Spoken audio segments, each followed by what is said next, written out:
السلام علیکم ورحمۃ اللہ وبرکاتہ۔ ایک دن ہمارے ہسپتال میں ایک ذہنی مریضہ لائی گئی جس کے بیٹے نے ماں سے کسی معمولی بات پر ناراض ہو کر خودکشی کی کوشش کی تھی۔ ماں کو جب یہ خبر ملی تو وہ اپنے ہوش و حواس کھو بیٹھی۔ بعد میں بیٹے کو تو بچا لیا گیا مگر ماں کو ذہنی صدمے سے بحالی کے لیے ہسپتال میں داخل کرانا پڑا۔ جب یہ عورت آئی اس کی حالت غیر تھی۔ وہ چیختی چلاتی روتی پیٹتی اور کبھی اپنے سامنے والوں کو بھی مارنے کو لپکتی تھی۔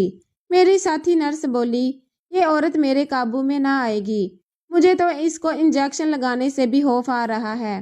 تب میں نے کہا، عارفہ تم مجھ سے ڈیوٹی بدل لو، آؤ ہم انچارج سے کہہ کر ڈیوٹی تبدیل کرا لیتے ہیں۔ سب حیران تھے کہ جس عورت کی وحشت سے ایسی حالت ہے میں اس کے ساتھ ڈیوٹی کرنے پر راضی ہوں۔ ایک نرس نے پوچھا، سارا کیا تم اس عورت سے ڈر نہ لگے گا؟ ڈر کس بات کا؟ یہ ذہنی مریض دراصل اندر سے بڑے مخلص اور نرم و نازک ہوتے ہیں۔ جب اپنے سماج کے سنگ دلانہ رویوں اور حالات سے نبرد آزما نہیں ہو سکتے تو ہتھیار ڈال دیتے ہیں۔ ان سے ڈرنے کی کوئی ضرورت نہیں۔ اگر ہم ان کو پیار اور اعتماد دیں گے تو یہ ہم پر بھروسہ کرنے لگتے ہیں، پھر ہم ان سے اپنی بات بھی منوا سکتے ہیں۔ اس عورت کے معاملے میں بھی ایسا ہی ہوا۔ میں نے اس کو اتنا پیار دیا کہ وہ 15 دنوں میں ٹھیک ہو گئی۔ اب وہ آرام سے انجیکشن لگوا لیتی تھی، اب اس کو باندھنا نہیں پڑتا تھا۔ پھر جب وہ بالکل ٹھیک ہو گئی تو میری اس کے ساتھ دوستی ہو گئی۔ وہ بڑی اچھی اور سمجھدار عورت تھی، گھریلو حالات سے ذہنی دباؤ کا شکار ہوئی تھی، پاگل نہیں تھی۔ سب مجھ سے پوچھتے تھے کہ تمہارے پاس کیا منتر ہے جو تم ایسے لوگوں کو قابو کر لیتی ہو؟ میں مسکرا دیتی، لیکن اس سوال پر میرا دل اندر سے رونے لگتا۔ جو میرا اپنا تھا اس کو تو میں قابو نہ کر سکی، اپنا نہ بنا سکی، نہ ہی اس کو نارمل ذہنی حالت پر لا سکی۔ وہ کون تھا؟ اس سوال کا جواب یہ ہے کہ میرا سب کچھ وہی تھا۔ ایک لڑکی جب کسی کو دل میں بسا لیتی ہے، سب کہتے ہیں کہ تیرا منگیتر بڑا بانکا سجیلا گبرو ہے، بڑا خوبصورت ہے، ذہین دانا عاقل ہے، لاکھوں میں ایک ہے، تو بڑی خوش قسمت ہے۔ تب وہ لڑکی خود کو خوش قسمت سمجھتی ہے۔ میں بھی خود کو بہت خوش نصیب سمجھتی تھی۔ ایڈن میری پھوپھی کا بیٹا تھا، وہ پڑھائی میں ہمیشہ فرسٹ آتا تھا۔ اس کے علاوہ مضمون نویسی، تقریروں، کھیلوں میں غرض ہر میدان میں اول رہتا تھا۔ ہم سب کو اس سے بڑی امیدیں وابستہ تھی۔ میری پھوپھی کہتی تھی کہ ایڈن اور سارا کی جوڑی خوب بنے گی، میں تو بس اس کو ہی اپنی بہو بناؤں گی۔ ایسی باتیں سن سن کر میرے دل میں بھی ایڈن کی محبت پیدا ہو گئی اور تصور میں اس کو اپنا سب کچھ سمجھنے لگی۔ ایڈن کو میڈیکل لائن میں جانے کا شوق تھا، وہ ایک کامیاب ڈاکٹر بننا چاہتا تھا۔ انہی دنوں اس نے FSC کا امتحان دیا تھا۔ اس نے خوب محنت کی تھی، اس کو امید تھی کہ اس کے نمبر بہت اچھے آئیں گے۔ وہ اپنے لیے پہلے سے ڈاکٹروں والا سفید کوٹ لے کر آیا تھا۔ ان دنوں میں نرسنگ کی ٹریننگ کر رہی تھی۔ ہماری پھوپھی بھی اسی شعبے سے منسلک تھی اور کافی عرصہ لیبیا میں خدمات انجام دی تھی، کافی روپیہ کمایا تھا۔ اب ایک چھوٹا سا بنگلہ نازب آباد میں خرید لیا تھا۔ یہ لوگ چین اور سکون سے زندگی کے دن گزار رہے تھے۔ جب شہر کے حالات خراب ہوئے تو ایک رات ان کے گھر میں ڈکیتی پڑ گئی۔ آدھی رات کو جب سب سو رہے تھے، ڈاکوؤں نے پھوپھا کی کان پٹی پر پستول رکھ دیا اور کہا کہ چابیاں نکالو اور گھر کا سارا مال ہمارے حوالے کر دو۔ میری پھوپھی کی بیٹی کم سن تھی، اس کی عمر تب 10 برس تھی۔ اس کی آنکھ کھلی تو 5 اجنبی افراد کو دیکھا جو اس کے گھر والوں کے گھیرے ہوئے تھے۔ وہ چپکے سے کمرے سے کھسک گئی۔ ڈاکوؤں نے بچی جان کر غالباً اس کی جانب توجہ نہ دی۔ وہ بھاگ کر گیٹ پر پہنچی اور آہستہ سے گیٹ کو کھول کر باہر نکلی اور پڑوسی کے گھر کی بیل بجانے لگی۔ وہ اٹھ کر اپنے گیٹ پر آئے تو انہوں نے بچی کے رونے کی آواز سنی۔ پوچھا کون؟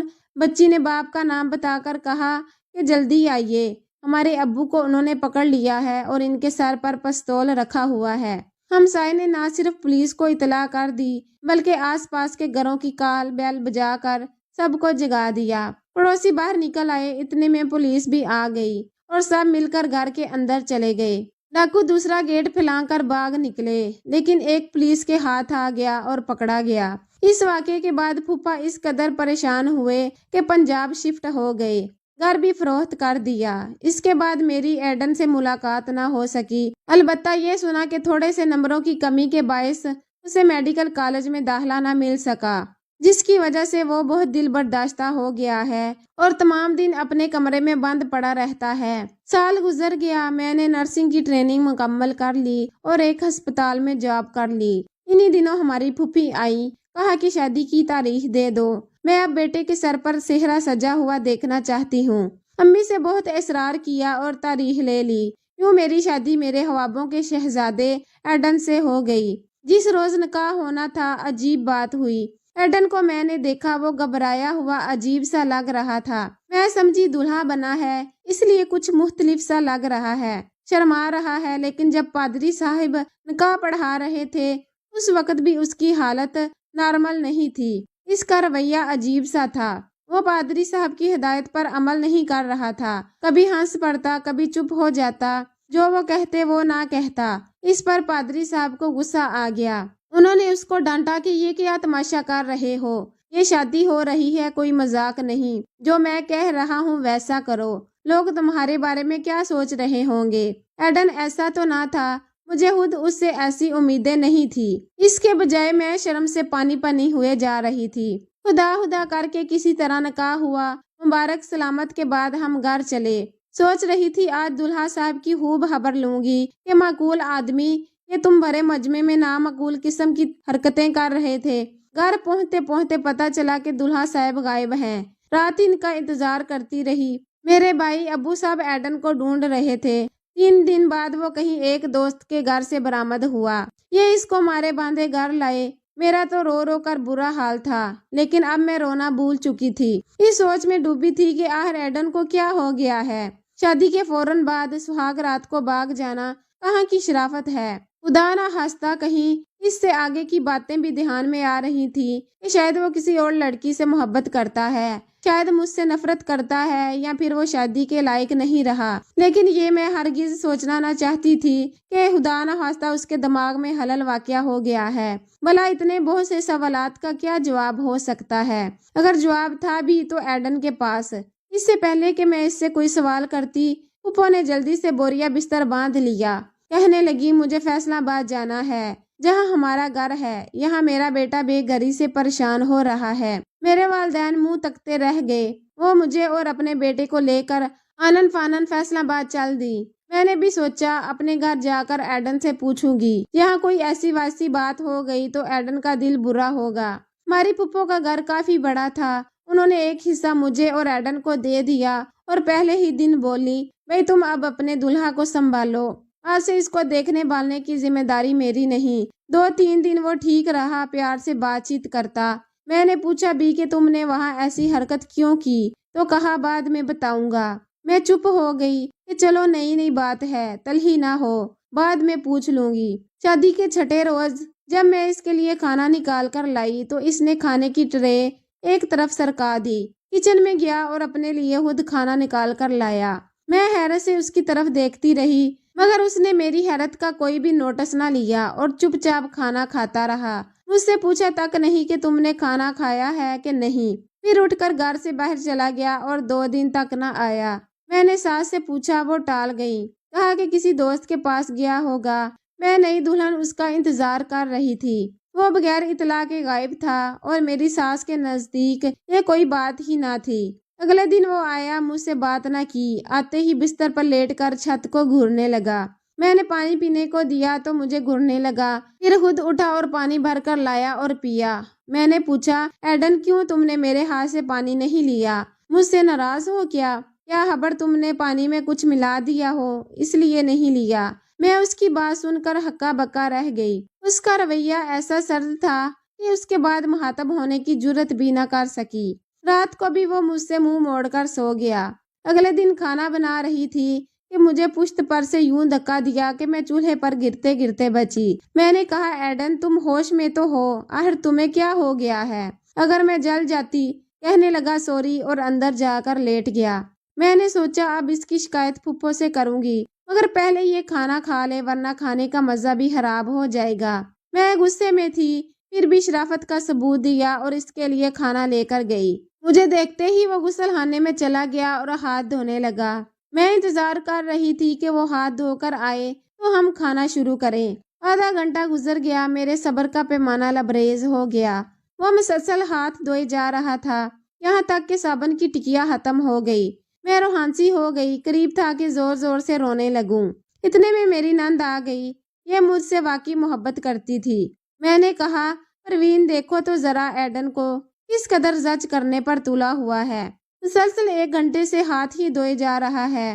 صبح اس نے چولہے پر اچانک دھکیل دیا کہ جلتے جلتے بچی۔ پروین بولی، بھابی ایک بات کہوں، قسم کھاؤ کہ تم پھر ایڈن سے نفرت نہیں کرو گی، اس کو چھوڑ کر نہ جاؤ گی۔ دراصل ایڈن بھائی کی طبیعت ٹھیک نہیں ہے، ان کو ہمدردی کے ساتھ ساتھ علاج کی بھی ضرورت ہے۔ یہ ذہنی مریض ہیں، کبھی کبھی تو ان پر پاگل پن کا شدید دورہ پڑتا ہے۔ یہ بات امی نے آپ لوگوں سے چھپائی تھی۔ ان کا خیال تھا کہ شادی کے بعد شاید ایڈن بھیا ٹھیک ہو جائیں گے۔ انہیں میڈیکل میں داخلہ نہ ملنے کا شدید ذہنی صدمہ ہوا ہے۔ پروین کی بات سن کر میں سکتے میں رہ گئی۔ پھوپھا نے ہم سے کتنا بڑا ہاتھ کھیلا تھا، اپنے پاگل بیٹے سے میری شادی کر کے میری زندگی کو داؤ پر لگا دیا تھا۔ وہ کتنی خود غرض تھی۔ اگر وہ ہمیں بتا دیتی تو کم از کم شادی سے پہلے ہم کراچی میں ایڈن کا علاج تو کراتے۔ اس کے بعد میرے دل میں ایڈن کے لیے شدید ہمدردی کے جذبات پیدا ہو گئے۔ اب وہ جو بھی حرکات کرتا مجھے برا نہ لگتا۔ اب تو برا منانے والی بات ہی نہ رہی تھی۔ وہ ذہنی مریض تھا اور ایک پاگل کی بات کا کیا برا منانا۔ وہ تو خود سہارے اور ہمدردی کا مستحق ہوتا ہے۔ میرے سارے خواب چکنا چور ہو گئے۔ کیا کیا خواب سجائے تھے، ایڈن کے بارے کیا کچھ نہ سوچا تھا اور کیا ہو گیا۔ بہرحال میں نے فیصلہ کر لیا کہ ہر حال میں اس کا علاج کرواؤں گی، اس کو زندگی کی طرف لاؤں گی۔ اسی وقت امی جان کو خط لکھا اور تمام احوال انہیں لکھ دیا۔ امی اور بھائی فوراً آ گئے اور ہمیں کراچی لے آئے تاکہ اس کا علاج کرا سکے۔ میں نے ایڈن کی خاطر ایک مینٹل ہسپتال میں ہی سروس کر لی کیونکہ اس کا علاج مہنگا تھا اور یہ میرے بس کی بات نہ تھی۔ ہسپتال کے مالک کو تمام حالات بتائے اور کہا کہ بے شک آپ مجھ سے ڈبل ڈیوٹی لے لیں اور تنخواہ بھی نہ دیں، مگر میرے شوہر کا علاج ہونا چاہیے کہ میں ان کے علاج کی استطاعت نہیں۔ ان کو مجھ پر رحم آ گیا۔ انہوں نے مجھے اپنے ہسپتال میں رکھا اور ایک کمرہ بھی رہنے کے لیے دے دیا۔ 2 ماہ میرے جیون ساتھی کا علاج ہوا۔ ایک دن وہ سڑک پر بھاگ گیا۔ میں پیچھے بھاگی، دیکھا تو لوگ اس کو مار رہے تھے۔ میں نے ان کو روکا کہ کیوں مار رہے ہو، یہ تو مریض ہے، اسپتال سے بھاگ کر آیا ہے۔ وہ کہنے لگے کہ باندھ کر رکھو اس مریض کو، پتہ ہے اس نے کیا کیا ہے، کیا کیا ہے۔ وہ بولے، کار میں چھوٹی بچی بیٹھی تھی، اس کا باپ سامنے دکان سے خریداری میں مصروف تھا کہ یہ آیا اور کار میں بیٹھی بچی کا گلا دبانے لگا۔ اب ہم اس کو نہ مارے تو کیا کریں؟ وہ غصے میں تھے۔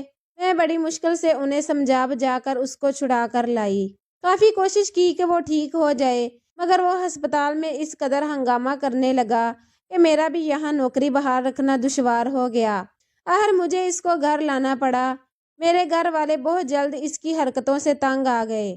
انہوں نے کہا کہ تم اس کو کہیں لے جاؤ اور اس کے ساتھ الگ گھر لے کر رہو، ہم اس کو نہیں رکھ سکتے۔ جب کسی کے پیچھے پڑتا ہے تو اس کا جینا حرام کر ڈالتا ہے۔ ہاتھ دھونے لگتا ہے تو صبح سے شام تک ہاتھ دھونے میں ہی لگا رہتا ہے اور کبھی بیٹھے بیٹھے اٹھ کر گلا دبانے لگتا ہے۔ تب میں نے سوچا کہ میں کیوں اس کی خاطر اپنے والدین کی زندگی عذاب میں ڈالوں۔ میری ایک سہیلی لاہور میں رہتی تھی، اسے فون کر کے احوال بتایا۔ وہ بولی، پریشان نہ ہو، یہاں آ جاؤ، ہم تمہارے شوہر کو لاہور کے مینٹل ہسپتال میں داخل کروا دیتے ہیں، شاید ٹھیک ہو جائے۔ وہاں بھی میں نے ایڈین کو داخل کیا، خود اس کے ساتھ رہی، مگر اسے افاقہ نہ ہوا۔ بظاہر ٹھیک ہو جاتا، اچھی طرح بات چیت کرتا، اس کی کسی حرکت سے بھی اندازہ نہ ہوتا کہ وہ ذہنی مریض ہے۔ ایک دن اچانک اس نے کس کر میرے منہ پر تھپڑ مار دیا کہ میرا منہ پھر گیا، گال سوج گیا، میں رونے بیٹھ گئی۔ پھر لاہور سے اسے فیصل آباد لے آئی تاکہ بے گھری سے تو نجات ملے۔ یہاں آ کر ایک ہسپتال میں نوکری تلاش کر لی، چاہتی تھی کہ کچھ رقم اکٹھی کر لوں تاکہ ایڈن کا علاج کروا سکوں۔ میرے ساس سسر بیٹے کے علاج کے لیے پھوٹی کوڑی دینے کو تیار نہ تھے۔ انہوں نے مجھ سے اس کی شادی اسی وجہ سے کی تھی کہ اپنی بلا میرے سر مونڈ کر خود سکون کی نیند سونا چاہتے تھے۔ میں نے ایڈن کو کبھی برا نہ سمجھا، مجھے اس سے کوئی شکوہ نہ تھا، وہ بلا کب اپنے حواسوں میں تھا۔ ان دنوں پھپھو نے میرا جینا حرام کر ڈالا۔ چاہیے تو یہ تھا کہ مجھ سے تعاون کریں کہ انہوں نے مجھ پر جان بوجھ کر ظلم ڈھایا تھا۔